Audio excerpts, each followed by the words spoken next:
Bonjour à tous. Je continue à vous partager des extraits du livre du cardinal Ratzinger, Foi, vérité, tolérance.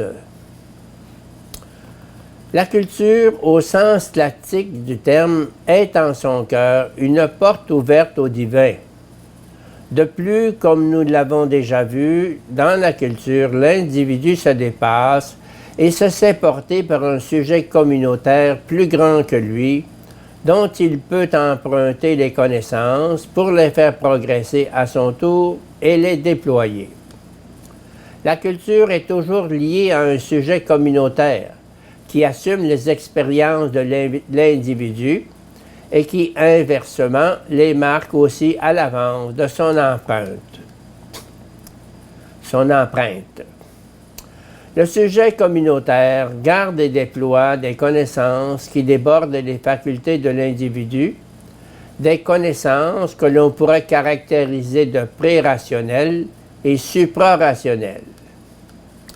Sur ce point, les cultures se réclament de la sagesse des anciens, plus proches des dieux, et de traditions originelles qui ont un caractère de révélation. La communauté avançant dans le temps, la culture établit un rapport à l'histoire. Au long de son cheminement, la culture se déploie en rencontrant de nouvelles réalités et en assimilant de nouvelles connaissances. Le caractère historique de la culture révèle sa capacité à progresser, sa capacité à s'ouvrir et à accueillir une transformation. Selon la fermeture ou l'ouverture, l'étroitesse ou la largeur d'un sujet culturel, il peut y avoir un approfondissement et une purification des connaissances et des jugements de valeur. Cette transformation profonde se concrétise par l'accueil de l'autre culture et dans la transformation de la sienne. Ainsi, nous ne devrions plus en fait parler d'inculturation, mais de rencontre des cultures. Il n'y a pas non plus, en dehors de la civilisation technologique moderne, de culture sans religion.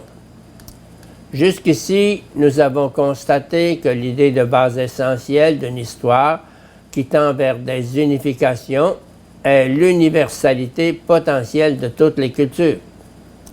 La rencontre des cultures est possible parce que l'homme, malgré toutes les disparités de son histoire et de la genèse de sa communauté, est toujours un seul et même être.